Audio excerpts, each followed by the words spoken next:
Oi, pessoal, boa noite. Mais um dia do nosso preparatório, mais uma noite especial.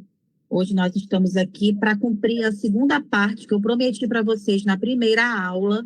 Eu dei LDB. Eu me chamo Marcela, sou professora lá da Rede Maricá, sou orientadora pedagógica concursada. Nós tivemos um encontro na segunda-feira, que foi a parte 1 da LDB.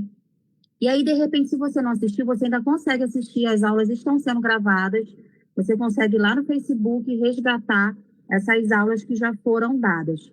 Como o LDB é um assunto extenso, eu expliquei isso para vocês, é um assunto rico demais também, porque ele pega vários aspectos, como avaliação, nós vimos isso, nós falamos da educação de jovens e adultos, falamos das incumbências da União, do Estado, município e escola, e docente, inclusive, falamos isso na aula 1. Eu achei necessário dar continuidade. Aí eu convidei Verônica, que é uma pessoa altamente capacitada para falar desse tema. A Verônica gosta muito dessa questão de políticas públicas, de leis, e ela vai dar continuidade hoje, vai fazer a parte 2, tá bom, gente? Então, boa aula para vocês. Aproveitem esse momento. Como eu disse, Maricá, nós temos uma visão de democratizar o ensino, e aí resolvemos abrir essas lives para todos, para quem quisesse assistir, tendo em vista essa questão da democratização do ensino, a questão do acesso, para que todos possam ter a chance de estudar. Tá? Então, aproveitem, boa aula para todos. Desde já agradeço à professora Verônica e já passo para você. Oi, pessoal, boa noite. Boa noite a todos. Estão preparados aí para mais uma aula desse intensivão, que foi preparado com muito cuidado, com muito carinho para vocês. Espero que todos estejam gostando e preparados. Bom, primeiramente, eu gostaria de agradecer e dizer para vocês o quanto eu estou feliz em participar desse projeto do pré-concurso popular, idealizado pelo vereador Radeste, organizado pela professora Marcela, e depois dividir um pouquinho com vocês a minha vida profissional, a minha trajetória em concursos públicos, né? Bom, eu sou pedagoga, eu tenho pós-graduação em orientação educacional e pedagógica, gestão escolar, fiz mestrado em educação, e hoje eu faço doutorado em educação pela Universidade Estácio de Sá. Sou orientadora pedagógica e inspetora escolar na rede de Maricá. Durante a minha trajetória, eu perpassei por vários municípios do entorno, né? Porque eu sou mãe, tenho 4 filhos, então eu optei para fazer concursos próximos da cidade onde eu resido. Então, eu fiz vários concursos. Eu fiz para São Gonçalo eu passei para 2 cargos, docente 2 e coordenação pedagógica, só assumi a coordenação pedagógica. Niterói, docente 2, fiquei quase 1 ano, porque eu passei para Itaboraí, coordenação pedagógica. Depois, Maricá, eu passei em 3 concursos de docente, orientação pedagógica, orientação e inspeção escolar. Recentemente, fui convocada por Saquarema, só que não pude assumir, né? A vida é feita de escolhas, e eu escolhi Maricá. Eu estou atualmente na Secretaria de Educação de Maricá, na verdade estou desde 2013, lá perpassei por diversos setores, cargos. E o que eu faço atualmente? Atualmente, eu coordeno o Fórum Municipal de Educação, que discute as políticas públicas do nosso município. Coordeno a equipe técnica que avalia e monitora o nosso Plano Municipal de Educação. Sou conselheira do Conselho Municipal de Educação e recebi o convite também para ser diretora de formação da UNCM, que é a União Nacional dos Conselhos Municipais de Educação, mas é a UNCM do Rio de Janeiro. E como eu disse para vocês, eu já perpassei por alguns municípios, escolhi ficar em Maricá, por ser a cidade que eu amo, que eu vivo, onde eu criei os meus filhos, porque ainda tenho um pequeno de 8 anos. E a cidade que valoriza os profissionais de educação. Durante esse trajeto, você deixou de passar algum concurso? Sim, eu não passei no primeiro concurso que eu fiz. E meus filhos eram pequenos, não consegui me dedicar, me organizar. Foi muito ruim, né? Porque várias pessoas tinham passado e eu não. Meu primeiro concurso que eu passei foi em 2007, aqui em Maricá, de docente. Desde então, todos os concursos que eu fiz, eu passei. Cada vez em posições melhores. Por quê? Porque eu estudei mais? Sim, porque eu estudei mais. Porque eu me dediquei mais? Sim, eu me dediquei mais. E porque eu aprendi a interpretar e fazer provas de concurso. A gente precisa aprender a fazer provas de concurso.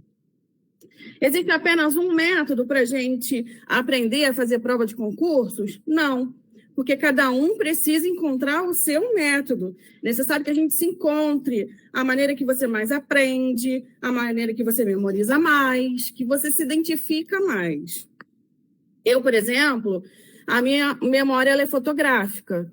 Então, eu gosto de estudar por mapas mentais, eu gosto de escrever, eu gosto muito de realizar questões de provas anteriores, eu gosto de fazer fichamento dos autores da banca do edital, isso também é importante. Agora, antes de tudo, o que é importante? Ler o edital. Vocês precisam ler o edital e saber o que a banca vai cobrar de você. Outra dica, tentem estudar todos os dias, mesmo que por poucas horas. Por exemplo, se o seu tempo naquele dia vai ser curto, você só vai conseguir resolver 10 questões de concurso. Ótimo, naquele dia você estudou o que você podia, mas você estudou. Seu cérebro precisa estar sempre ativo naquela situação. Houve um tempo que eu era tão concurseira raiz mesmo, que eu participava de vários aulões finais de semana, porque era o tempo que eu tinha, porque nessa época eu já trabalhava, então eu ia para o Rio, eu ia para Niterói, aulão de premonição de língua portuguesa, porque concurso, esses cursinhos, né, fazem vários nomes para chamar a nossa atenção. Então era premonição, maratona dos concursos, já passei um final de semana inteiro dentro de um hotel de 8 da manhã às 9 da noite estudando, que era o que eu gostava, eu queria realmente passar para o concurso. E muitas das vezes eu ia sozinha para Niterói, para o Rio. Por quê? Porque em Maricá não tínhamos oportunidades de bons cursos preparatórios. E aí, por que eu estou falando isso para vocês? Pensem na oportunidade que vocês estão tendo em Maricá. Aulas gratuitas com ótimos professores, no município que pensa e deseja que pense em vocês, que deseja que todos vocês passem, que vocês consigam a tão sonhada estabilidade profissional. Então, gente, aproveite essa oportunidade que está sendo ofertada a vocês com garra, com determinação, porque vocês vão conseguir, tenho certeza. Agora eu vou parar de falar de mim. Vamos iniciar a nossa aula, porque ninguém veio aqui para ouvir a minha história, o meu currículo, e sim para estudar, não é mesmo? Então, vamos lá. Estudar legislação é um pouco maçante. Tem gente que gosta, tem gente que não gosta, mas mesmo que você não goste, é necessário para passar no concurso público. Então, vocês têm que ler a LDB várias vezes, fazer questões até cansar, porque é a lei que mais cai em concurso público na área da educação, na área do magistério público. E eu vou mostrar para vocês no slide. Eu vou compartilhar aqui para vocês.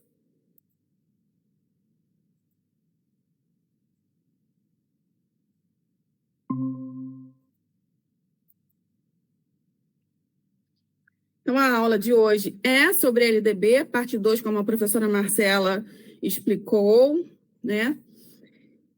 Eu trouxe aqui para vocês uma dica importante. Quais são os artigos que mais são cobrados nos certames?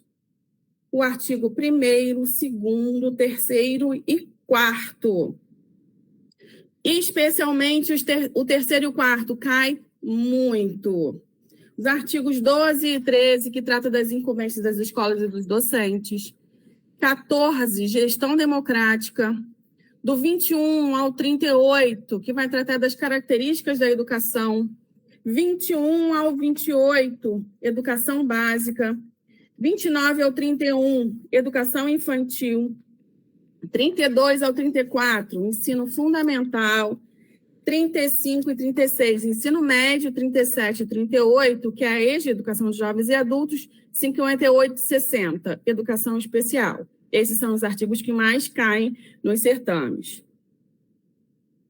E aí eu trouxe aqui um gráfico, que eu gosto muito de gráfico, e eu trouxe para vocês aqui, para vocês entenderem. Notem, apenas 2 assuntos dominam quase metade das questões da área da educação. Que assuntos são esses, pessoal? LDB e BNCC. Os 2 juntos somam 44%. Coisa pra caramba, não é? Então, vale destacar que todos os assuntos são importantes. Então, esses temas eles sempre aparecem interligados e são exigidos de modo interdisciplinar. Então, todos são importantes. Vamos falar um pouquinho sobre eles. Didática. A didática é considerada um principal ramo, né, dos estudos da pedagogia. O que vai ser cobrado dentro de didática? Processo de ensino-aprendizagem, o planejamento, o PPP, a metodologia, a avaliação. E podem observar, 14% dos concursos, as questões são de didática. 6% de incidência, currículo. Esse é um tópico bastante cobrado na área educacional. As teorias do currículo são bem cobradas. Tendências pedagógicas, 5%. Esse é um conteúdo que mais confunde, porque vai cobrar da gente conhecimento sobre o autor. Libânio, Saviani, Lucchesi, Moacir Gadotti, são autores que vão discorrer sobre essas tendências pedagógicas.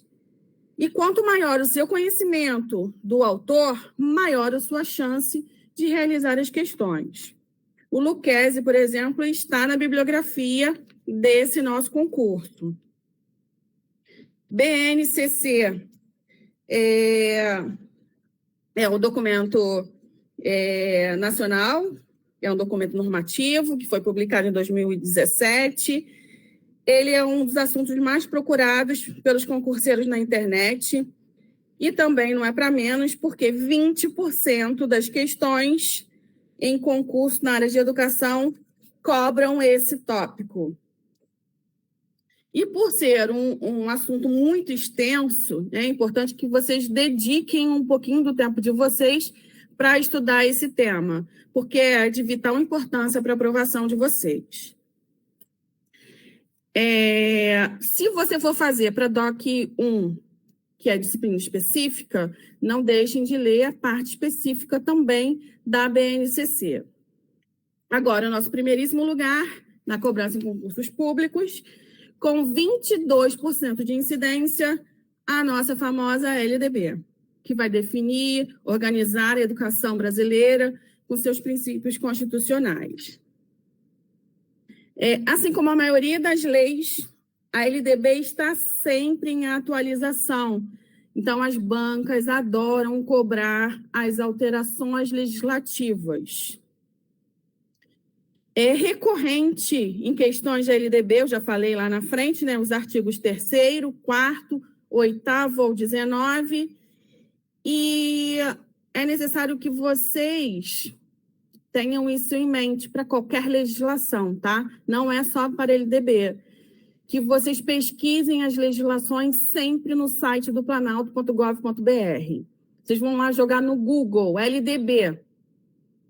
Vai aparecer lá vários sites. Procura lá, planalto.gov.br e sempre procura entrar pelo GovB, pelo Planalto. Por quê? Porque lá estarão todas as atualizações, todas mesmo. Você consegue ver o artigo, o inciso, a linha anterior, vai vir sempre taxada, e o artigo, ou a linha, enfim, atual, com a legislação que o incluiu, tá bom? Trouxe aqui para vocês as últimas atualizações de 2023, bem fresquinhas, tá? Qual a minha sugestão? Entrem em cada uma delas e leiam essas alterações, tá ok? Tivemos 8 alterações da LDB só em 2023. Então, é provável que uma dessas alterações, pelo menos 2, caia na sua prova. Essas alterações vão versar sobre educação digital, gestão democrática, fórum dos conselhos escolares. Leiam. Isso cai na prova, anota aí, tá? Quais são os artigos que mais são cobrados? 3º, 4º, 12, 21, 24 e 26, tá? 3º dos princípios da educação, 4º dos deveres do Estado, 12 da incumbência das escolas, 21 da divisão da educação escolar, 24 das regras da educação básica, 26 do currículo. Pessoal, eu estava pesquisando e eu queria trazer para vocês assim, algo que auxiliasse vocês nos estudos.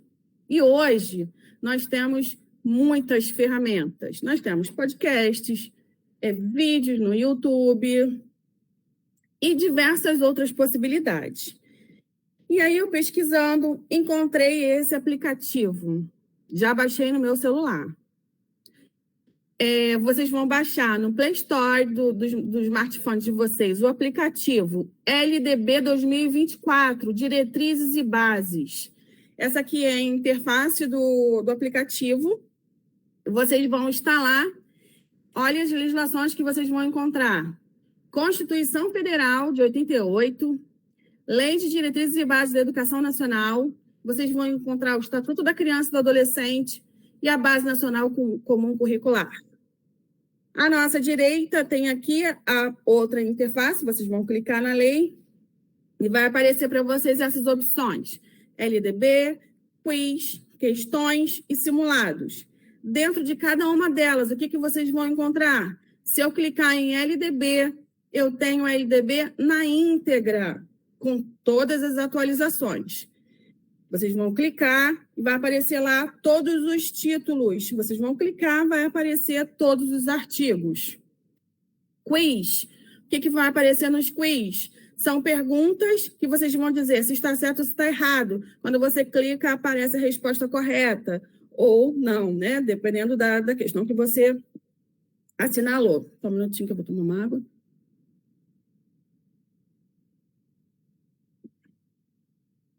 Questões. O que vocês vão ver aí dentro? Questões também em relação aos títulos. Você escolhe qual título que você quer fazer questões. Sugestão, peguem os títulos que são mais recorrentes e façam sempre mais questões nesses títulos. Vão aparecer lá várias perguntas e vocês vão responder, vai aparecer a resposta. E simulados. Nos simulados, você escolhe se você quer fazer simulado de quizzes ou se você quer fazer simulados de questões. E também nos mesmos moldes dos quizzes e questões anteriores, tá bom? Eu adorei, eu espero que vocês gostem, que vocês utilizem bastante, porque é um aplicativo que você pode fazer em qualquer lugar que você esteja e vai facilitar o estudo de vocês, tá bom? Vamos lá, iniciar com a legislação. Coloquei aqui umas outras coisas que eu acho que são importantes, né? Outras dicas. Reta final, faltam poucos dias. O que vocês precisam fazer agora? Ler edital, para quem não leu. Você gravar podcast com a letra da lei, você mesmo com a sua voz, lendo, e depois você pode ouvir onde você estiver. Assista vídeo do YouTube dos autores que vão tratar dos conteúdos da bibliografia. Quem não está com tempo para ler e gosta de assistir aos vídeos, é uma ótima opção. Façam questões de provas anteriores da mesma banca e de outras bancas com cargos similares. Vou fazer para docente, vou procurar a prova de docente. Óbvio que a gente pode procurar outras provas de pedagogo, de auxiliar de apoio especializado, enfim. O importante é que vocês façam na área da educação. Fazer fichamento dos autores da bibliografia, isso ajuda muito. Por quê? Porque você vai entender o pensamento daquele autor. Então, quando você for buscar, procura lá fichamento, resenhas críticas, alguns resumos. Tudo isso vai ajudar você, pelo menos, a entender um pouquinho daquele autor. Porque nesse momento não é momento de sentar e ler livros. Não dá tempo. Eu vi que na bibliografia tem alguns pareceres e legislações. Importante que vocês tenham acesso, que vocês leiam os pareceres. Pareceres do Conselho Nacional de Educação são cobrados nessa bibliografia, tá bom? Vamos lá com a nossa legislação. Já dei algumas dicas. Artigo 6º. É dever dos pais ou responsáveis efetuar a matrícula das crianças na educação básica a partir dos 4 anos de idade. 4 anos, pessoal. É a etapa obrigatória, né? 4 ou 17. O artigo 11, incumbência dos municípios, a professora Marcela já falou na aula anterior. Não vou reler, tá? Mas por que eu trouxe esse artigo aqui novamente para vocês? Porque eu fui analisar as provas da COSEAC agora de 2024, as provas do concurso de Niterói, e eu vi que uma questão sobre a incumbência dos municípios caiu, e eu trouxe aqui ela para vocês, para a gente praticar. Ó, bem fresquinha, de 2024. O artigo 11 da LDB, número 939496, que trata da organização da educação nacional, determina que os municípios têm, por incumbência, quais são as incumbências do município? Letra A, assegurar o processo nacional de avaliação do rendimento escolar no ensino fundamental, médio e superior. Está correta? Não, não está correta. O município não tem incumbência no ensino médio e da educação superior. Letra B, assegurar o ensino fundamental e oferecer com prioridade o ensino médio a todos que o demandarem. Está errada. O ensino médio é competência do Estado, é incumbência do Estado. Letra C, oferecer a educação infantil em creches e pré-escolas e com prioridade o ensino fundamental. Esse é o nosso gabarito, resposta correta. Letra D, assegurar processo nacional de avaliação das instituições de educação superior. É incumbência do município, pessoal? Não, é incumbência de quem? Da União. Prestar assistência técnica e financeira aos estados e ao Distrito Federal. É incumbência do município? Também não, né? É da União. Prestar assistência técnica e financeira aos estados, aos municípios e à União e ao Distrito Federal. Perdão, é incumbência da União. Artigo 18. Os sistemas municipais de ensino compreendem o que faz parte do sistema municipal de ensino, pessoal? Todas as instituições de ensino fundamental, de ensino médio e educação infantil mantidas pelo poder público municipal. Todas as instituições de educação infantil criadas e mantidas pela iniciativa privada fazem parte também do sistema municipal. Terceiro inciso, os órgãos municipais de educação. Então, os conselhos municipais, que é o CACS-Fundeb, o Conselho de Alimentação Escolar, o Conselho Municipal de Educação, a Secretaria de Educação, todos fazem parte do sistema municipal de ensino.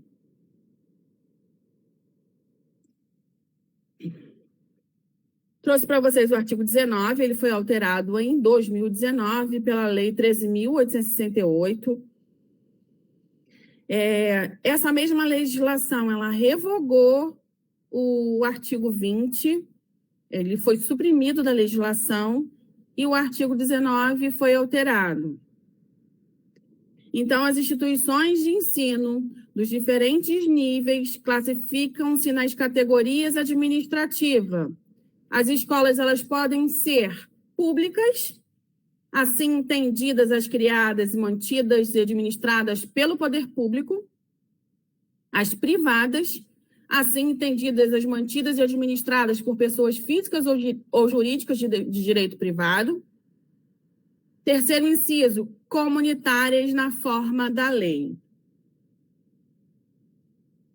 Primeiro parágrafo, as instituições de ensino a que se referem os incisos 2 e 3 do caput deste artigo podem qualificar-se como confessionais atendidas à orientação confessional e à ideologia específicas.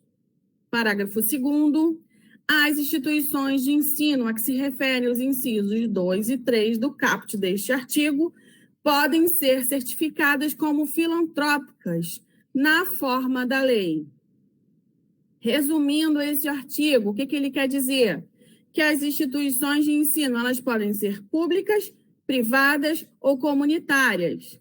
As públicas são as mantidas pelo poder público, as privadas, elas vão poder ser artigo 2 e 3, inciso 2 e 3, confessionais ou filantrópicas, e as comunitárias também, elas também podem ser confessionais ou filantrópicas.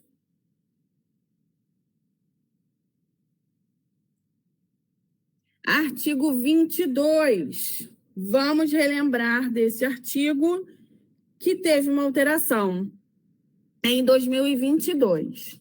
A educação básica tem por finalidade desenvolver o educando, assegurar a formação comum indispensável para o exercício da cidadania e fornecer-lhes meios para progredir no trabalho e em estudos posteriores. Parágrafo único, são objetivos precípios da educação básica, a alfabetização plena e a formação de leitores, por isso que eu coloquei em letras vermelhas, como requisitos essenciais para o cumprimento das finalidades constantes no caput deste artigo. Ou seja, para que eu consiga assegurar a formação do meu aluno, o objetivo principal é a alfabetização plena e a formação de leitores. Ele precisa estar alfabetizado. Vamos praticar uma questão da IBAN, de acordo com a Lei 9.394 de 96, é correto a afirmativa. Letra A. A educação básica, obrigatória e gratuita, se estende dos 4 aos 17 anos. Está correto? Sim, está correto. Letra B. Quando o aluno se encontra internado para tratamento de saúde, o atendimento educacional ficará suspenso até que ocorra a liberação médica para as atividades normais. Está correta? Não, está errada. O aluno tem direito de realizar atividades em casa. Letra C. Aos docentes, cabe zelar pela aprendizagem dos alunos e assegurar os dias letivos. Está errada. Não cabe aos docentes. Artigo 12. Cabe aos estabelecimentos de ensino zelar pela aprendizagem dos alunos e assegurar os dias letivos. Letra D. A recuperação exclusiva ao final do ano letivo é obrigatória, exclusivamente ao final do ano letivo, é obrigatória para os alunos que apresentarem baixo rendimento nos bimestres. Está errada. A recuperação não deve acontecer exclusivamente ao final do ano letivo. Lá no artigo 24, a linha, inciso 5, a linha E, a obrigatoriedade de estudos de recuperação, de preferência paralelos ao ano letivo, para os casos de baixo rendimento escolar, a serem disciplinados pelas instituições de ensino e seus regimentos. Então, o gabarito ficou letra A.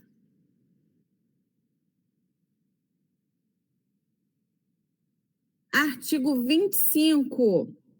Responsabilidade das autoridades.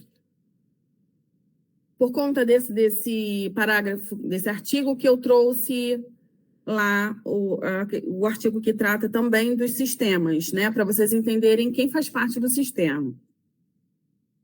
Será o objetivo permanente das autoridades responsáveis alcançar a relação adequada entre o número de alunos e o professor, a carga horária e as condições materiais do estabelecimento. Parágrafo único.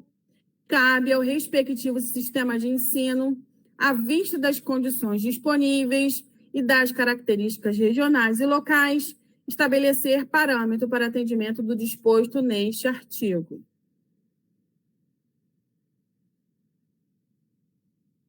Artigo 26. Currículos.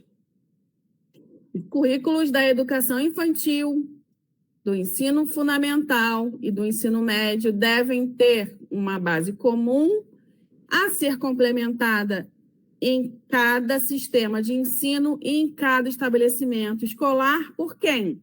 Por uma parte diversificada, exigida pelas características regionais e locais da sociedade, da cultura, da economia e dos educandos. E aí eu trouxe aqui para vocês, para visualizar melhor, o que é obrigatório na base comum. Língua portuguesa, matemática, conhecimento do mundo físico e natural e da realidade social e política, especialmente do Brasil. Então, ciências, história e geografia. Arte, especialmente em suas expressões regionais. Agora, a educação física, ela deve ser integrada à proposta pedagógica da escola, é um componente curricular obrigatório da educação básica, sendo a sua prática facultativa ao aluno. Em que casos que ela é facultativa? Ela é facultativa ao aluno que cumpra a jornada de trabalho igual ou superior a 6 horas. Ela é facultativa aos maiores de 30 anos de idade. Também é quem estiver prestando serviço militar inicial ou em situação similar e estiver obrigado à prática da educação física. Os alunos amparados pelo Decreto-Lei 1044, de 21 de outubro de 69. No 6º, os alunos que tenham prole. Agora vamos lá falar um pouquinho dessa base comum, né? Aqui estão os parágrafos que vão tratar de cada um deles. Os currículos a que se refere o CAPT devem abranger obrigatoriamente o estudo de língua portuguesa, matemática, conhecimento do mundo físico-natural, da realidade social e política, especialmente do Brasil. O parágrafo 2º traz o ensino da arte, especialmente em suas expressões regionais, constituirá componente curricular obrigatório da educação básica. Educação física, eu já falei lá na frente. Esse decreto, ele vai dispor sobre tratamento excepcional para os alunos portadores de afecções congênitas ou adquiridas, infecções, condições mórbidas, doenças de algum modo que impeça o aluno a estar na escola. História. Parágrafo 4º. O ensino da história do Brasil levará em conta as suas contribuições das diferentes culturas e etnias para a formação do povo brasileiro, especialmente das matrizes indígena, africana e europeia. Língua inglesa, parágrafo 5º. No currículo do ensino fundamental, a partir do 6º ano, ela será ofertada. Artigo 6º vai explicar os componentes curriculares que estão dentro da arte, que são as artes visuais, a dança, a música, o teatro, as linguagens que constituirão todo esse componente curricular. 7º, a integralização curricular poderá incluir, a critério dos sistemas de ensino, projetos e pesquisas envolvendo os temas transversais. Filmes. A exibição de filmes de produção nacional constituirá componente curricular complementar integrado à proposta pedagógica da escola, sendo a sua exibição obrigatória por, no mínimo, 2 horas mensais.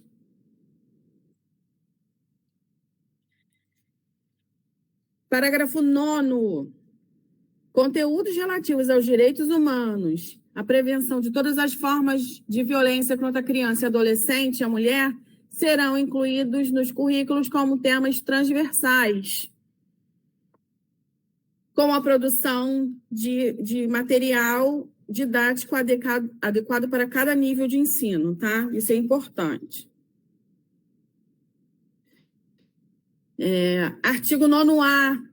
A educação alimentar e nutricional também será incluída entre os temas transversais que trata do caput desse artigo. Parágrafo 10. A inclusão de novos componentes curriculares de caráter obrigatório na Base Nacional Comum Curricular dependerá de aprovação de quem? Do Conselho Nacional de Educação. E quem vai homologar? O Ministério da Educação. Quem vai elaborar? O Conselho Nacional de Educação vai elaborar, vai aprovar dentro dos seus pares, encaminha para o Conselho Nacional de Educação.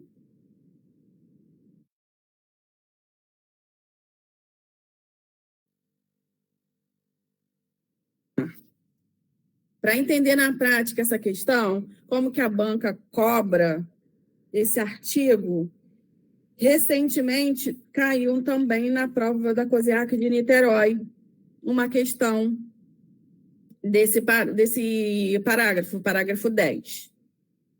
O órgão responsável pela formulação das diretrizes curriculares nacionais, conforme estabelecido pela LDB, é o INEP, gente. Instituto Nacional de Estudos e Pesquisas Educacionais Anísio Teixeira?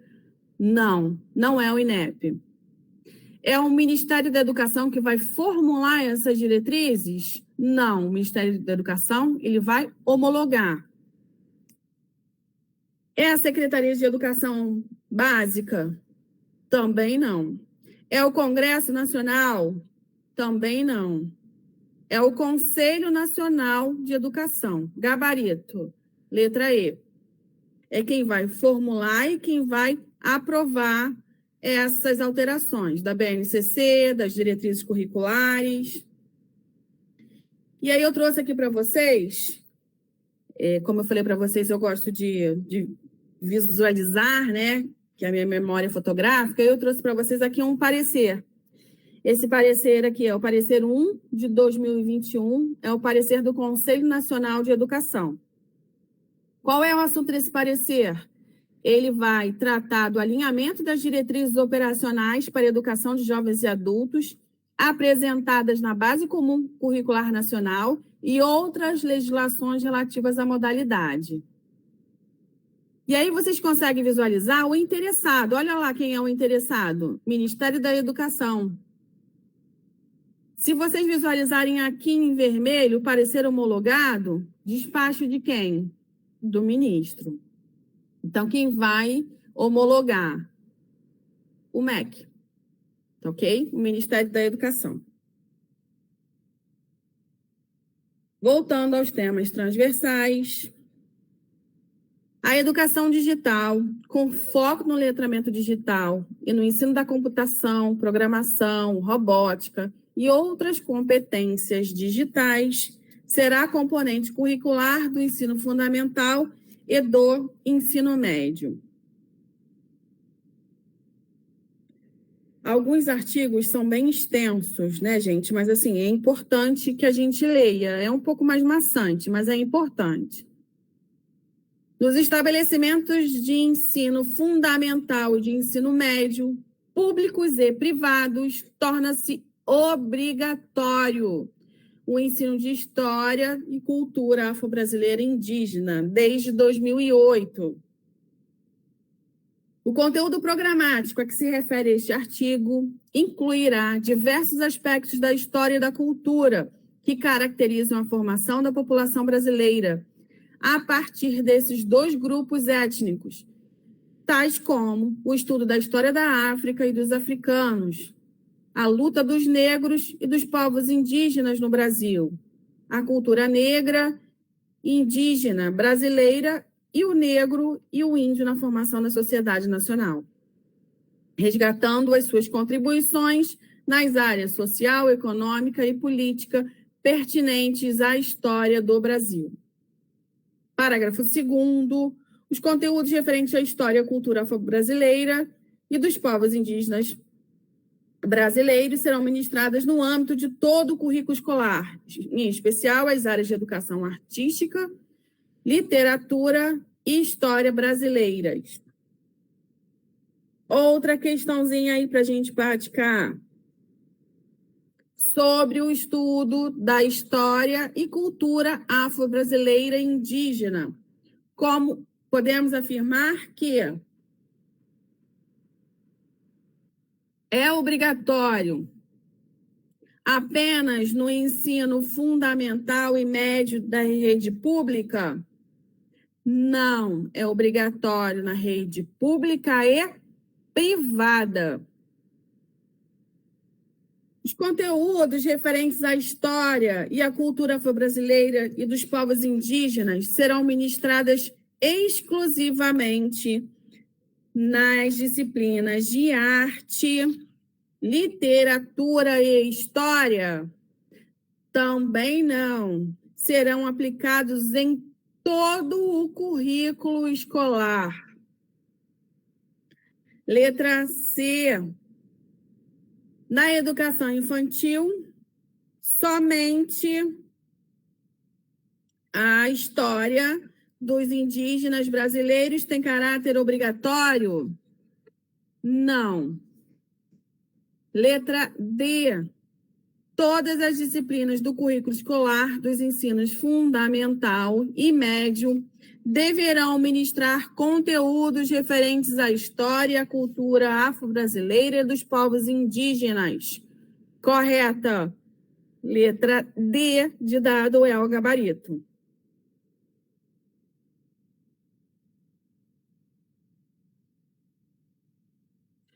Diretrizes do currículo.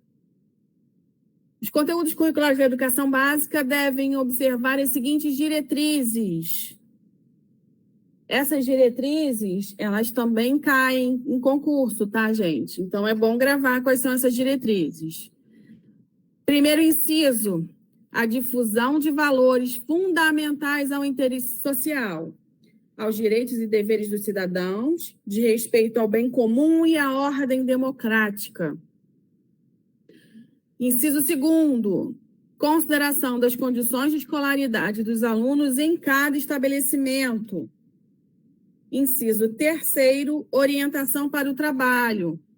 Inciso quarto, a promoção do desporto educacional e o apoio às práticas desportivas não formais.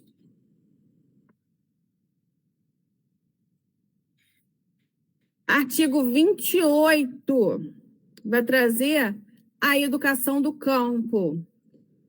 Essa oferta da educação básica para a população rural, aos sistemas de ensino, elas precisam de adaptações necessárias às suas peculiaridades.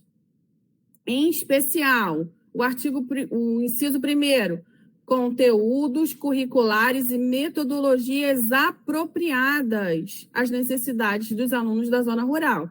Cada lugar vai ter a sua especificidade. E o currículo e as metodologias precisam acompanhar. Organização escolar própria, incluindo a adequação do calendário escolar às fases do ciclo agrícola e às condições climáticas. Então, alguns lugares precisam suspender as suas aulas na época da colheita, então, eles têm direito a um calendário apropriado às suas condições. E a adequação à natureza do trabalho na zona rural. Então, são horários específicos que a gente pode ter também lá na zona rural. Parágrafo único. O fechamento das escolas do campo, indígenas e quilombolas será precedido de manifestação do órgão normativo do respectivo sistema de ensino, que considerará a justificativa apresentada pela Secretaria de Educação, a análise do diagnóstico do impacto da ação e a manifestação da comunidade escolar. Eu vou contar uma historinha rápida aqui para vocês, de uma escola que nós tínhamos aqui no município, que ficava na Serra do Camburi. É uma escola que ficava lá perto da rampa do parapente. E sempre teve poucos alunos naquela escola, mas era uma demanda daquela comunidade e um direito. Então, já teve 8, 5, 3. E o que aconteceu? Os alunos, obviamente, cresceram. Era uma escola que era até o 5º ano. Então, o aluno que concluía o 5º ano, ele precisava descer. Ele precisava ir para as escolas do entorno. A mais próxima era o Osdevaldo, que fica ali em Santa Paula. E com o crescimento das crianças, cada vez menos tinha aluno, porque os alunos foram passando para o 6º ano. E a gente precisou encerrar as atividades. Naquela comunidade, no entorno, não tinha mais aluno com faixa etária escolar para aquela escola. Então, a Secretaria de Educação fez uma justificativa encerrando as atividades. A escola ainda está lá, ainda existe, né? Inclusive, tinha uma diretora que ela era diretora, ela era auxiliar de secretaria, ela era secretária. Se tivesse que servir a merenda e fazer a merenda, ela fazia também. Então, ela era multitarefas na escola e ficou lá durante muitos anos. Era uma ótima diretora. Artigo 29. Educação infantil. A educação infantil é a primeira etapa da educação básica, né? E ela vai ter como finalidade o desenvolvimento integral da criança. Até quantos anos, pessoal? 5 anos de idade. A educação infantil é de 0 até 5 anos de idade. e o desenvolvimento integral da criança em seus aspectos físico, psicológico, intelectual e social, complementando a ação da família e da comunidade. O artigo 30 traz para a gente a oferta da educação infantil. Como ela é ofertada? Ela é ofertada em creche ou pré-escola. Creche ou entidades equivalentes para crianças de até 3 anos. Pré-escola para as crianças de 4 e 5 anos de idade. Então, creche até 3 anos, pré-escola 4 e 5 anos de idade.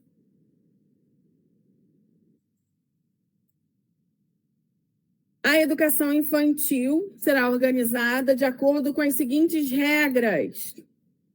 Avaliação mediante o quê?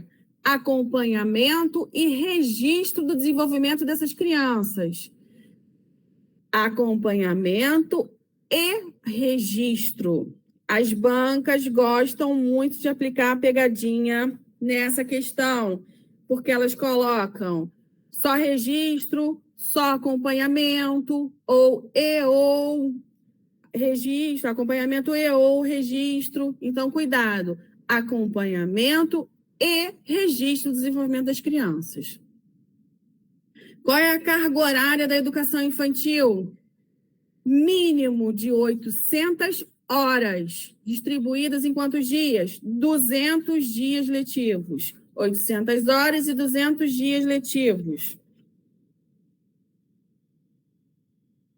Qual é a carga horária de atendimento dessas crianças? No mínimo, cuidado também com a palavrinha mínimo 4 horas. No turno parcial e no integral, 7 horas. Também mínimo de 7 horas. Em Maricá, a gente tem matriz curricular de educação em tempo integral de até 9 horas. A própria legislação fala mínimo 7 horas. Então, nós temos a carga horária de até 9 horas no município, tá? Algumas escolas é possível a gente conseguir alcançar, outras não. Mas existe essa possibilidade. Controle de frequência pela instituição no pré-escolar. Frequência mínima de 60% das horas. O inciso 5 fala da expedição da documentação, que permita atestar os processos de desenvolvimento e aprendizagem da criança. Que documentação é essa, pessoal? São os documentos de acompanhamento e registro do desenvolvimento da criança. Às vezes, a criança ela é transferida no meio do ano. E é uma criança ativa, falante, em desenvolvimento normal ou até mesmo avançado. E aí, por questões familiares, ela foi transferida para um outro bairro, para um outro município, para um outro estado. E essa criança deu uma travada no desenvolvimento. Olha a importância da gente ter o registro dessa criança antes. Assim como ela também pode não estar se desenvolvendo num local, em outro ela está se desenvolvendo, decolar. Então, é importante esse registro e que essa documentação seja expedida juntamente com a transferência da criança. Para a etapa obrigatória, que é 4 e 5 anos de idade na educação infantil, né, que é pré-1 e pré-2, temos o histórico escolar, que pode ser encaminhado também para outra escola, né? É uma forma de registro que ateste esses processos de desenvolvimento da criança. Artigo 32, ensino fundamental. O ensino fundamental ele é obrigatório, tem a duração de quantos anos? 9 anos. Iniciando quantos anos, pessoal? 6 anos de idade. Até 5 anos, educação infantil. A partir de 6 anos de idade, terá o objetivo da formação básica desse cidadão. Mediante a quê? Desenvolvimento da capacidade de aprender, tendo como meios básicos o pleno domínio da leitura, da escrita e do cálculo, a compreensão do ambiente natural e social, do sistema político, da tecnologia, das artes e dos valores em que se fundamenta a sociedade, desenvolvimento da capacidade de aprendizagem, tendo em vista a aquisição de conhecimentos e habilidades e a formação de atitudes e valores, o fortalecimento dos vínculos da família, dos laços de solidariedade humana e tolerância recíproca em que se assenta a vida social. Esses são os objetivos do ensino fundamental.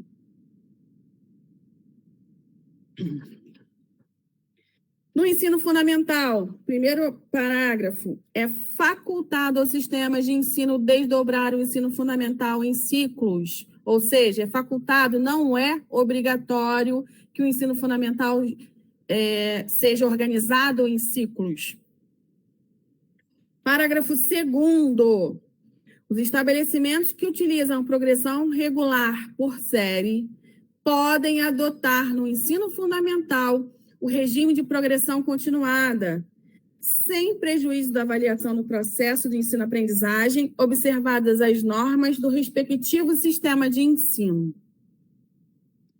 Durante a pandemia, muitos municípios sofreram, né? E aí a gente precisou estudar muito as legislações que o Conselho Nacional estava enviando, as orientações. E aí houve uma orientação que os municípios passassem o seu regime durante a pandemia para o regime de progressão continuada, para que os alunos não fossem retidos e continuassem no seu processo de ensino-aprendizagem. O parágrafo 3º, o ensino fundamental regular será ministrado em língua portuguesa, assegurada às comunidades indígenas a utilização de suas línguas maternas e processos próprios de aprendizagem.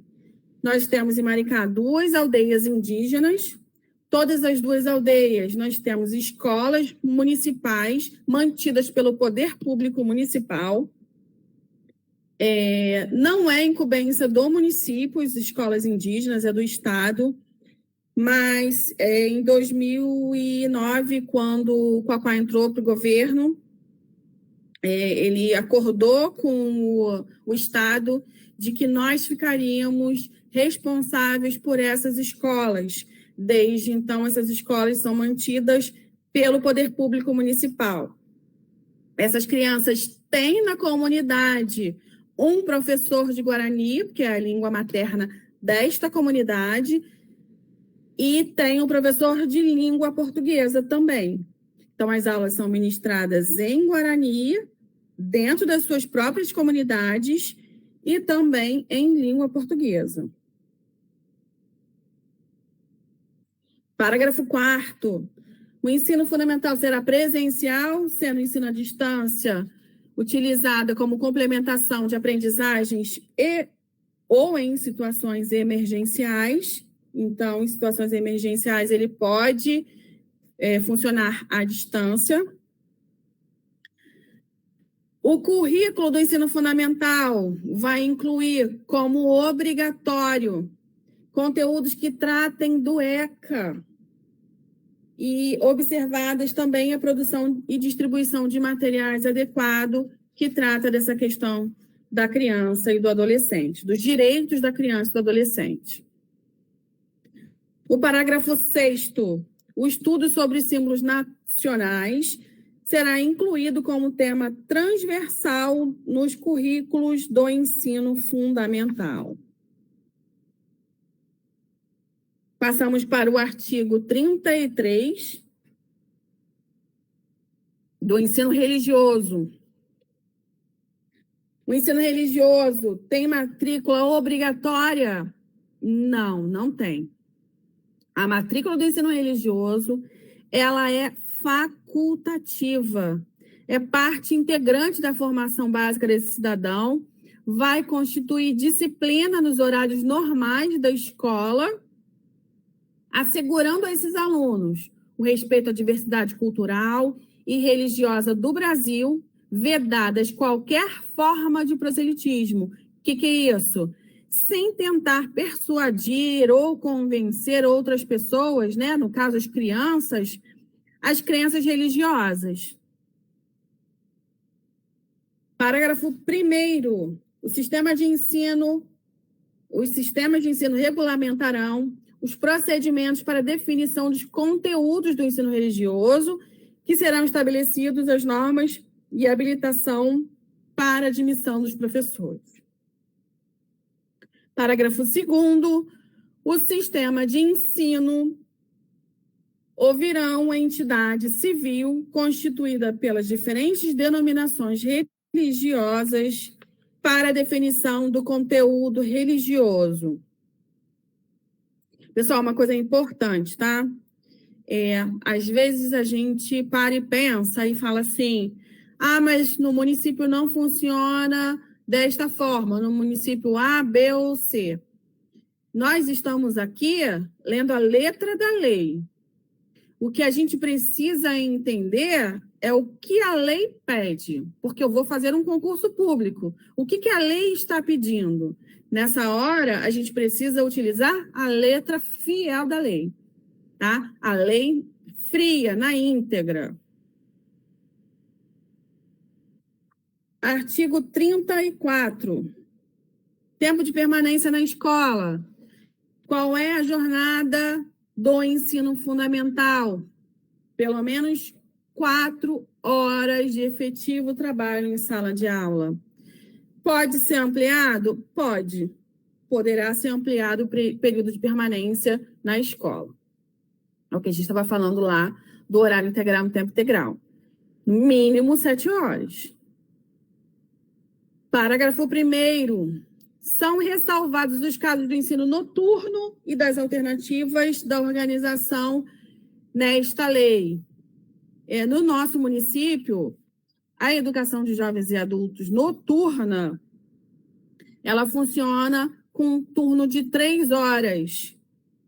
Porque houve a compreensão que são trabalhadores, que saíram dos seus trabalhos, que vêm para a escola cansado, e que a gente entende que 3 horas são suficientes para que aqueles alunos consigam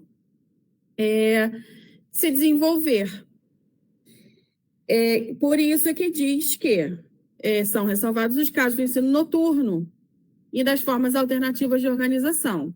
Então, o ensino noturno, os municípios têm a incumbência de criar formas de atendimento para esse público de jovens e adultos.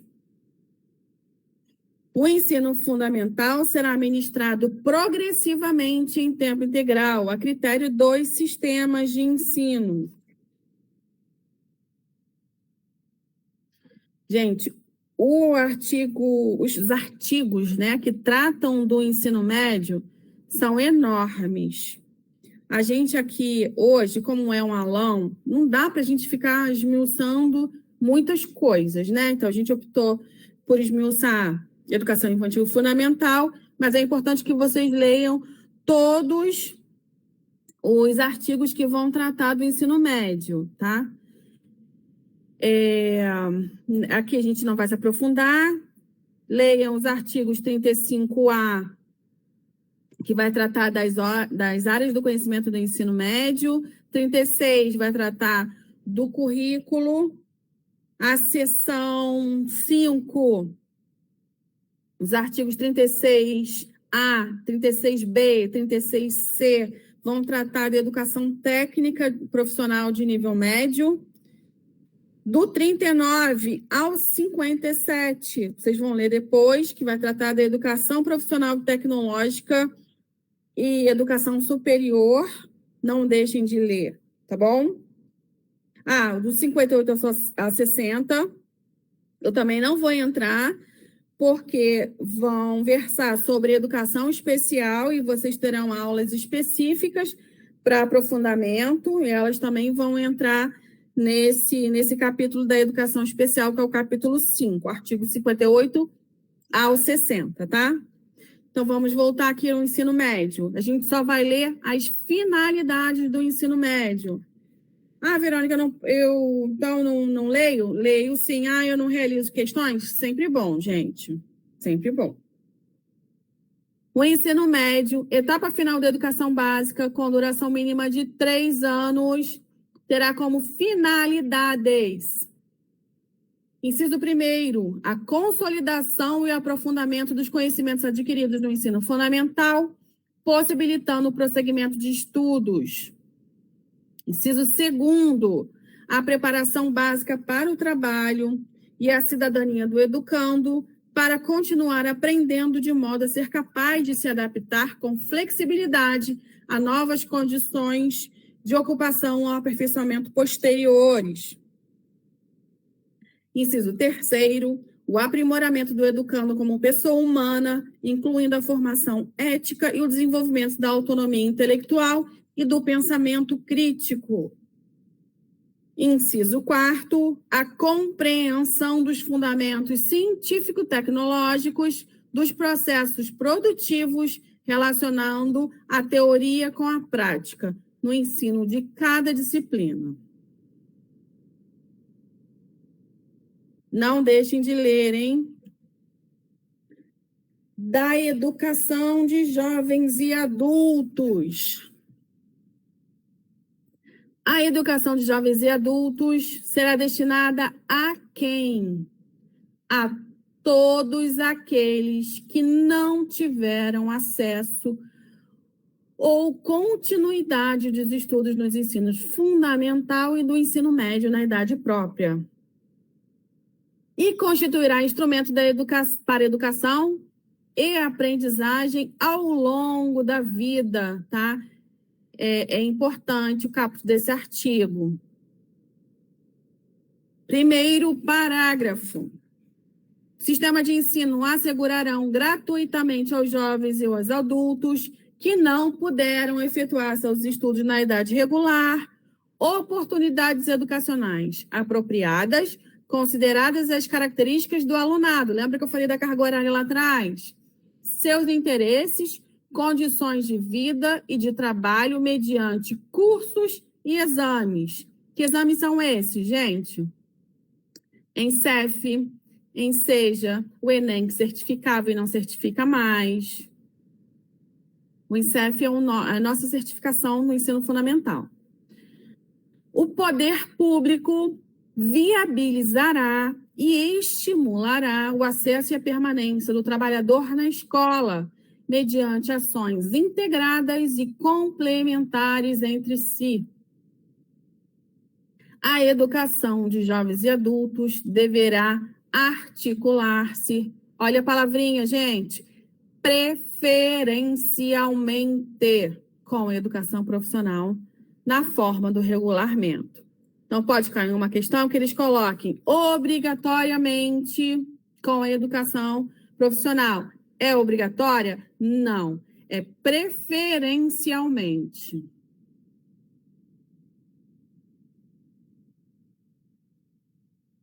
Artigo 38, que vai tratar dos cursos e dos exames supletivos, que eu falei também anteriormente. Os sistemas de ensino manterão cursos e exames supletivos que compreenderão a Base Nacional Comum do Currículo, habilitando ao prosseguimento de estudos em classe regular. Então, o aluno ele pode fazer o exame de certificação e pode progredir nos seus estudos. O aluno que faz a certificação para o ensino fundamental, ele pode progredir para os estudos no ensino médio. O aluno que faz o exame para certificar-se no ensino médio, ele vai poder progredir para a educação superior, tá? Com qual idade, né? Que esse aluno ele pode fazer. No nível fundamental, a conclusão do ensino fundamental, nesses exames de certificação, o aluno precisa ter no mínimo 15 anos de idade. E para a conclusão do ensino médio, esse aluno precisa ter no mínimo 18 anos de idade. Ok?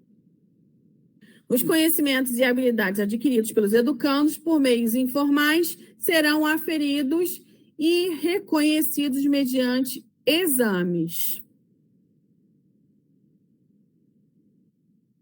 Voltando aqui. Em 2022, tivemos uma alteração da educação bilíngue de surdos. Trouxemos eles aqui para vocês, com algumas especificidades, que compreende essa educação bilíngue, né, de surdos. A educação bilíngue de surdos, para os efeitos desta lei, é a modalidade de educação escolar oferecida em língua brasileira de sinais, Libras, como primeira língua. E em português, escrito como segunda língua. Então, primeira língua dos alunos surdos, ela é Libras. Segunda língua, português escrito como segunda língua. Onde? Em escolas bilíngues de surdos, classes bilíngues de surdos, escolas comuns ou polos de educação bilíngue de surdos, para educandos surdos, surdos cegos, com deficiência auditiva sinalizantes, surdos com altas habilidades ou superdotação, ou outras deficiências associadas, optantes pela modalidade de educação bilíngue de surdos. Em Maricá, a gente tem uma classe de surdos na Escola Carlos Magno. Parágrafo 1º, haverá, quando necessário, serviço de apoio educacional especializado, como atendimento educacional especializado bilíngue, para atender às especificidades linguísticas dos estudantes surdos. Então, ele tem direito ao apoio educacional especializado, que é a sala de recurso. Parágrafo 2º, a oferta bilíngue de surdos terá início 0 anos na educação infantil e se estenderá ao longo da vida. O disposto no caput deste artigo será efetivado sem prejuízo das prerrogativas de matrícula em escolas e classes regulares, de acordo com o que decidir o estudante ou, no que couber, seus pais ou responsáveis, e das garantias previstas na Lei 13.146, que é o Estatuto da Pessoa com Deficiência, que inclui para os surdos oralizados o acesso às tecnologias assistivas. Então, o aluno surdo oralizado, ele tem o direito ao acesso às tecnologias assistivas. Artigo 60b. Além do disposto no artigo 59, o artigo 59 vai tratar da educação especial, tá? A gente pulou aqui pelas razões que eu já expliquei. Os sistemas de ensino assegurarão aos educandos surdos, surdos cegos e com deficiência auditiva sinalizantes, surdos com altas habilidades ou superdotação ou com outras deficiências associadas, materiais didáticos e professores bilíngues com formação e especialização adequadas em nível superior. Parágrafo único. Os processos de contratação de avaliação periódica dos professores, a que se refere o caput deste artigo, serão ouvidas as entidades representativas das pessoas surdas. Artigo 61, vamos falar quem são esses profissionais da educação. Consideram-se profissionais da educação, da escolar básica, os que nela estando em efetivo exercício e tendo sido formados em cursos reconhecidos. Então, os profissionais da educação escolar básica são os professores habilitados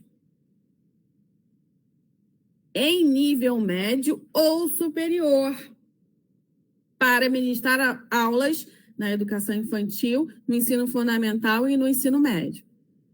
Então, ensino médio, educação infantil, e para o ensino fundamental, ESO e médio, educação superior. Ele precisa ter habilitação em nível superior.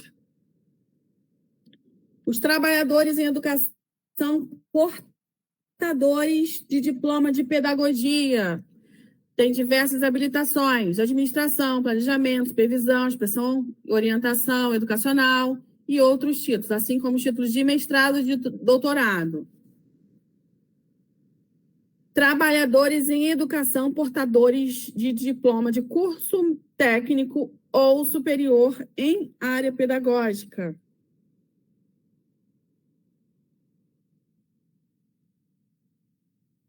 Profissionais com notório saber reconhecido pelos respectivos sistemas de ensino para ministrar conteúdos em áreas afins à sua formação.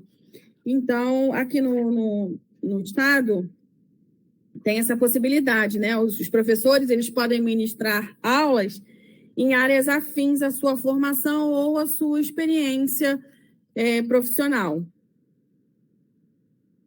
Os profissionais graduados que tenham feito complementação pedagógica também podem. Um exemplo: o aluno tem nível superior em bacharel de educação física. Ele pode ministrar aulas na escola? Não. Ele precisa fazer uma complementação pedagógica para ministrar aulas na escola. Porque ele teria que ter feito bacharel e licenciatura, ou a licenciatura.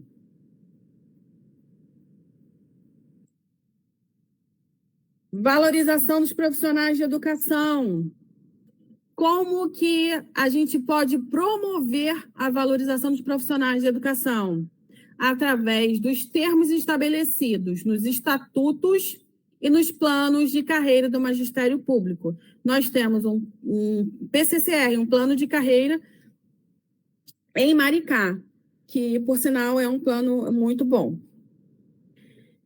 Primeiro inciso: ingresso exclusivamente por concurso público de provas e títulos.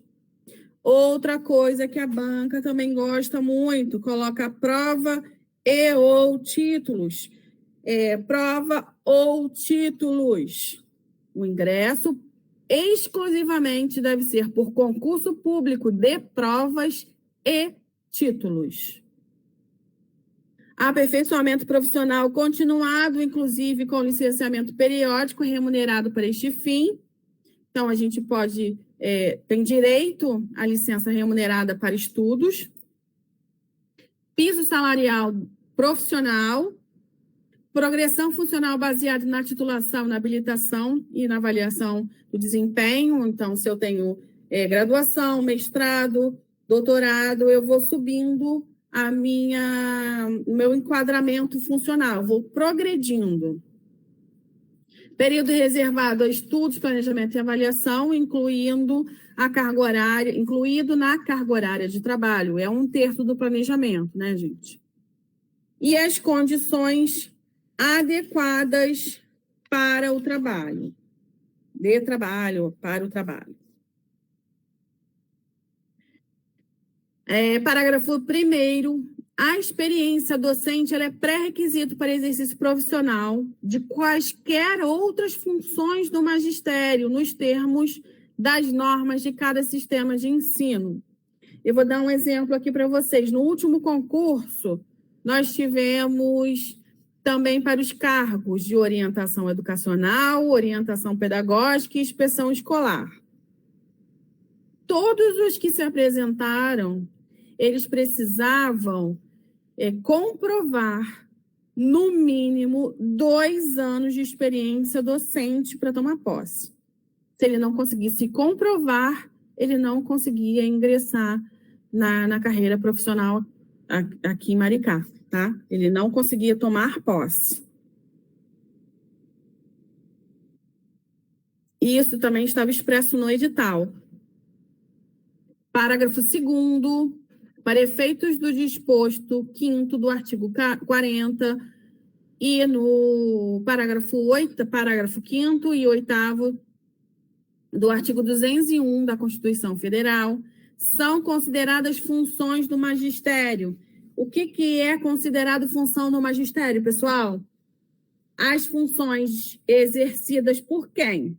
Pelos professores e especialistas em educação no desempenho de atividades educativas, quando exercidas em estabelecimentos de educação básica, em seus diversos níveis e modalidades.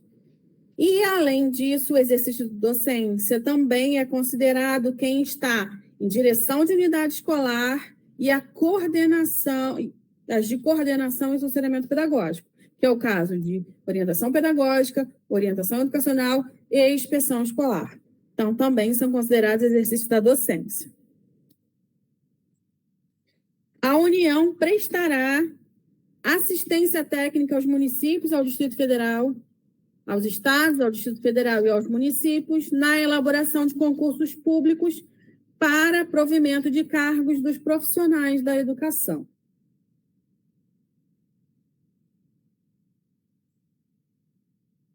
De onde vêm os recursos para tudo isso, gente? Artigo 68. Os recursos públicos destinados à educação são originários da onde? Primeiro inciso, da receita dos impostos próprios da União, dos Estados, do Distrito Federal e dos municípios. Inciso segundo, receitas de transferências constitucionais e outras transferências. Terceiro, receitas oriundas do salário educação e de contribuições sociais. Quarto, receitas de incentivos fiscais. Quinto, outros recursos previstos em leis. Então, de onde vêm os recursos? Nós sabemos que do inciso 1º ao 5º são os recursos destinados à educação. E aí, caiu essa questão em 2020, e caiu assim. O título 7 da LDB trata dos recursos financeiros.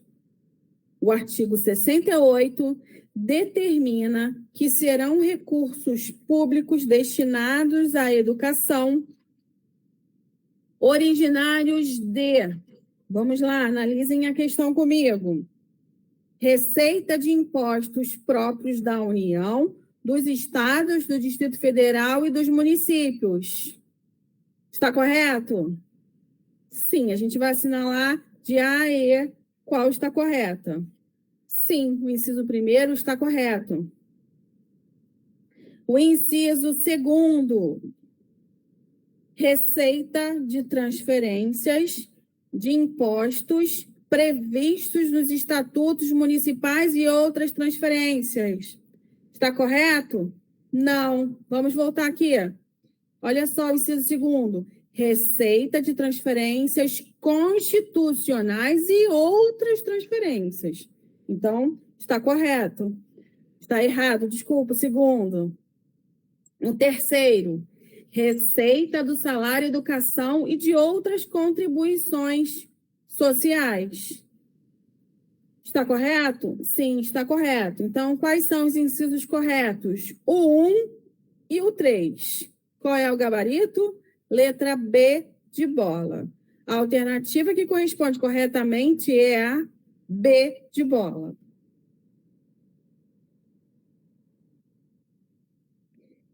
Como é feita a aplicação desses recursos?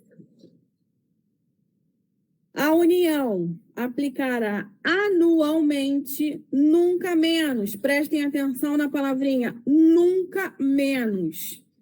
Não pode aplicar menos de 18%. Os estados, o Distrito Federal e os municípios não podem aplicar nunca menos de 25%, ou que conste nas respectivas constituições e leis orgânicas da receita resultante dos impostos compreendidas as transferências constitucionais na manutenção e desenvolvimento do ensino público. Quando vocês ouvirem falar em MDE, o que é MDE? manutenção e desenvolvimento do ensino público, ok? Então, vamos lá. A União nunca pode aplicar menos de 18, estados e Distrito Federal e municípios, nunca menos de 25%. Verônica, como é que cai essa questão no concurso? Trouxe aqui uma bem fácil. De acordo com o artigo 69 da LDB, a União aplicará anualmente nunca menos de...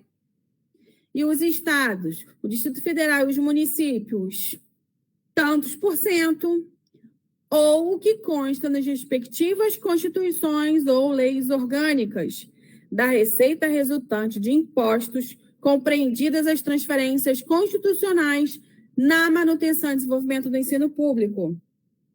Os valores que completam as lacunas acima são, respectivamente, letra A, 18 e 20? Não. Letra B, 25 e 20? Também não. 25 e 25? Não. 20 e 18? Também não. Gabarito, resposta correta. Letra E, 18 a União, 25 estados, Distrito Federal e municípios.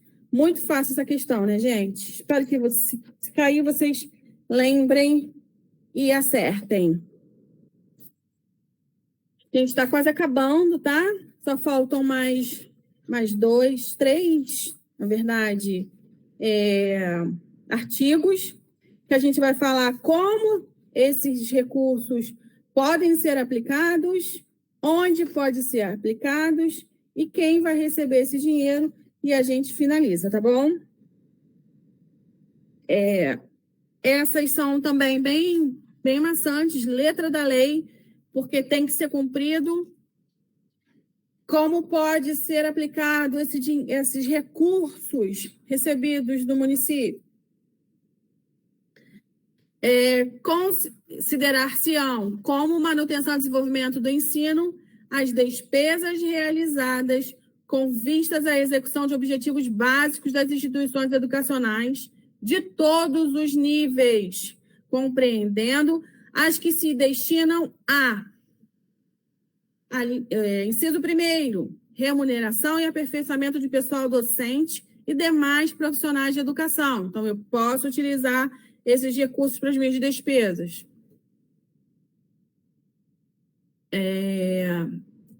Aquisição, manutenção, construção e conservação de instalações e equipamentos necessários ao ensino. Posso utilizar esses recursos. Uso e manutenção de bens e serviços vinculados ao ensino. 4º, levantamentos estatísticos, estudos e pesquisas, visando principalmente o aprimoramento da qualidade e a expansão do ensino. Realização de atividades meio necessárias ao funcionamento dos sistemas de ensino. Concessão de bolsas de estudo a alunos de escolas públicas e privadas. Amortização e custeio de operações de crédito destinadas a atender ao disposto nos incisos deste artigo. Aquisição de material didático escolar e manutenção de programas de transporte escolar.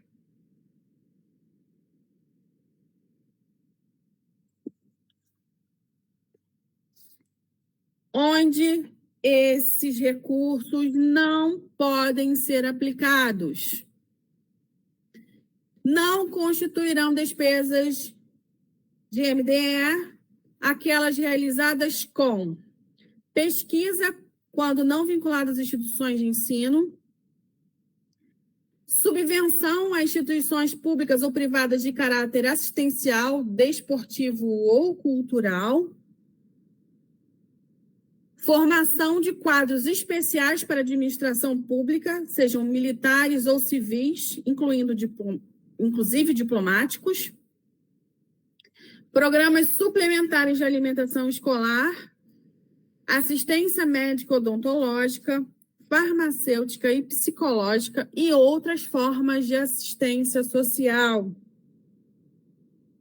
obras de infraestrutura, ainda que realizadas para beneficiar direta ou indiretamente a rede escolar, pessoal docente e demais trabalhadores da educação, quando em desvio de função ou em atividade alheia à manutenção e desenvolvimento do ensino.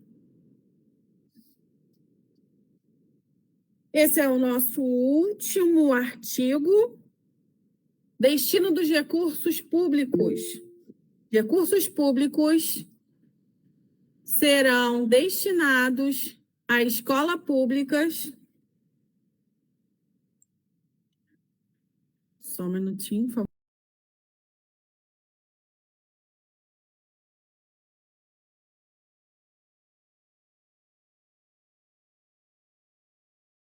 Deixa eu só terminar isso aqui. Só um minutinho.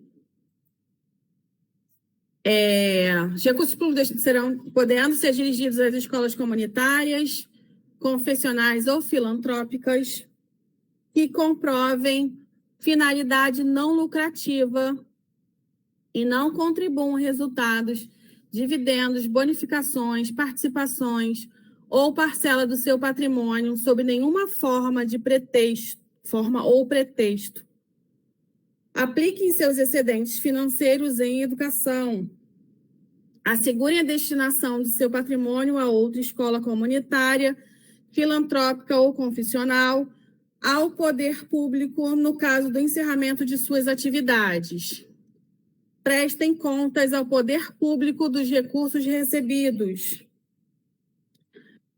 Os recursos de que trata esse artigo poderão ser destinados a bolsas de estudos para a educação básica na forma da lei para os que demonstrem insuficiência de recursos quando houver falta de vagas e cursos regulares da rede pública do domicílio do educando, ficando o poder público obrigado a investir prioritariamente na educação na rede estadual.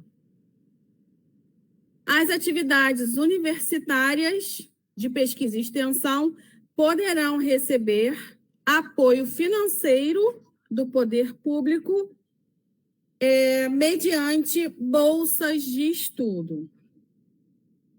Bom, gente, chegamos ao fim aqui desse aulão e eu queria dizer para vocês que foi um prazer fazer parte desse projeto de vida de vocês.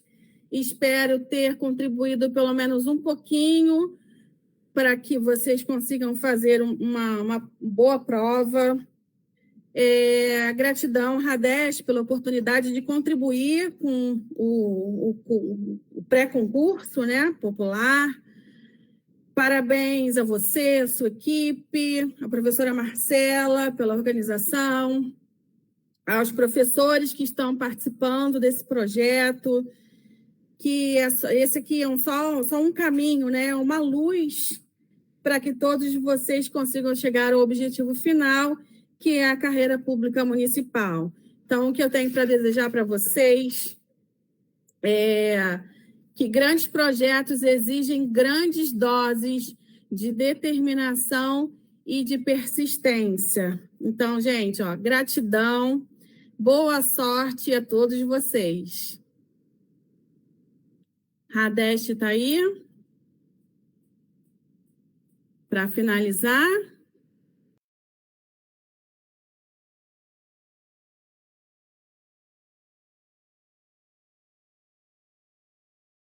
O Radeste não conseguiu entrar agora, então